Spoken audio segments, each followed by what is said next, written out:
शिवलीलामृत दिवस पहिला, अध्याय 1 आणि 2. शिवमहिमा आणि पार्वतीचे तप पूर्ण श्रवण कथा. हर हर महादेव.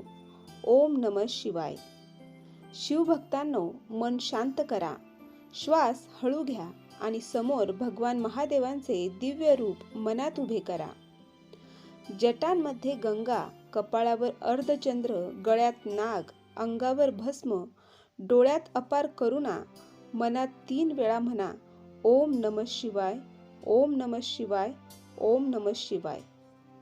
आपण सर्वजण आज शिवलीलामृत पारायणासाठी भक्तिभावाने एकत्र आलो आहोत.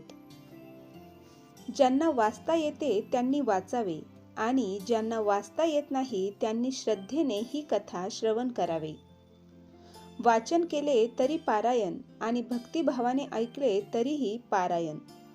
चला तर मग आजचा शिवलीलामृताचा पहिला आणि दुसरा अध्याय भावपूर्वक ऐकूया. सृष्टीच्या प्रारंभी ना आकाश होते, ना पृथ्वी, ना दिशा, ना काळ. सर्वत्र असीम शून्य पसरले होते. त्या शून्यातून एक अद्भुत अकल्पनीय निराकार तत्व व्यापून होते, ते म्हणजे शिवतत्व. हे शिवतत्व ना जन्म घेते ना नाश पावते. ते अनादी अनंत अखंड आहे. ब्रह्मा निर्माण करतात, विष्णू पालन करतात, पण या दोघांनाही शक्ती देणारे मूळ कारण म्हणजे भगवान महादेव. देव, ऋषी, मुनी ध्यानात शिवांचे स्वरूप अनुभवत असत. त्यांच्या ध्यानात येणारे शिवरूप इतके अद्भुत होते की शब्द अपुरे पडतात. शिव म्हणजे संहार नव्हे, शिव म्हणजे कल्याण, शिव म्हणजे मंगल, शिव म्हणजे करुणेचा अथांग सागर. अशा या शिवमहिमेचा गजर सर्वत्र होत होता. हिमालय पर्वताचा राजा हिमवान आणि त्यांची पत्नी राणी मेना अत्यंत धर्मशील होते. त्यांच्या घरी एक दिव्य तेजस्वी कन्या जन्माला आली. त्या कन्येचे नाव ठेवले पार्वती. लहानपणापासूनच पार्वती अत्यंत शांत, गंभीर आणि भक्तिमय होती. इतर मुली खेळत असताना पार्वती मात्र मातीचे शिवलिंग बनवत असे आणि त्याची पूजा करत असे. तिच्या ओठांवर नेहमी एकच जप असायचा, तो म्हणजे ओम नमः शिवाय. आई मेना तिला विचारायची, बाळा, तू सतत शिवाचे नाव का घेतेस? पार्वती हसून म्हणायची, आई, माझे मन आपोआप शिवांमध्ये हरवते. एके दिवशी नारद मुनी हिमालयाच्या राजवाड्यात आले. त्यांनी पार्वतीकडे पाहिले आणि काही क्षण ध्यानात गेले. नंतर ते हिमवानाला म्हणाले, राजन, ही कन्या साधी नाही. ही भविष्यात भगवान शिवाची अर्धांगिनी होईल.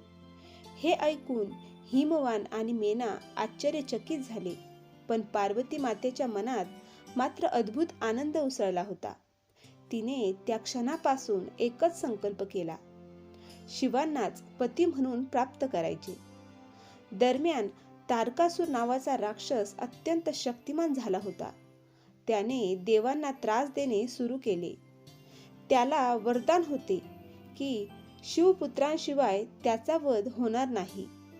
देव सर्व ब्रह्मा आणि विष्णूंकडे गेले. उपाय एकच होता, शिवांचा विवाह. पण शिव तर गाढ समाधीत मग्न होते. त्यांना संसाराशी काहीही देणे घेणे नव्हते. पार्वतीने हे जाणले.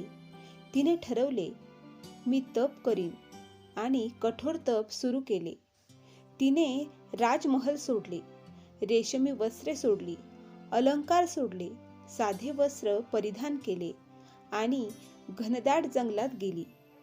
तिथे ती एका वृक्षाखाली बसली, डोळे मिटले आणि जप सुरू झाला, ओम नमः शिवाय. दिवस गेले, महिने गेले, ऋतू बदलले.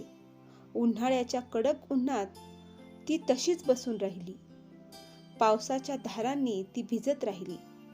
हिवाळ्याच्या थंडीत तिचे शरीर थरथरत होते, पण तिचा जप थांबत नव्हता. तिने अन्न सोडले, पाणी सोडले, केवळ वायूवर ती जगू लागली. देव हे सर्व पाहत होते. त्यांना आश्चर्य वाटत होते. इतकी कठोर तपश्चर्या कोणीच केली नव्हती. शिवही हे सर्व पाहत होते. पार्वतीची अखंड भक्ती, तिचे समर्पण, तिची अढळ श्रद्धा हे सर्व शिवाच्या अंतःकरणाला स्पर्श करू लागले.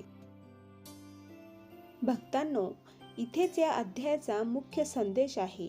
शिवाला संपत्ती नको, रूप नको, वैभव नको. शिवाला हवी असते फक्त केवळ शुद्ध भक्ती. ज्याच्या मनात पार्वतीसारखी श्रद्धा असते त्याच्यावर शिवकृपा निश्चित होते. हीच पार्वतीची तपश्चर्या पुढे शिव-पार्वती विवाहाची कारणीभूत ठरली. या पहिल्या दिवशी आपण शिवमहिमा आणि पार्वतीच्या तपाची सुरुवात जाणली. भक्तांनो, आपण आज शिवलीलामृताचा हा पवित्र अध्याय श्रवण केला. भगवान शिव आपल्या सर्वांच्या जीवनातील अडचणी दूर करो, मन शांती देवो आणि भक्ती अधिक दृढ करो ही प्रार्थना. आता सर्वांनी मनात 11 वेळा म्हणा, ओम नमः शिवाय, ओम नमः शिवाय, ओम नमः शिवाय, ओम नमः शिवाय. उद्या आपण शिवलीलामृताचा पुढील अध्याय भक्तिभावाने ऐकणार आहोत. तोपर्यंत श्रद्धा ठेवा, भक्ती ठेवा आणि शिवनाम जपा. हर हर महादेव.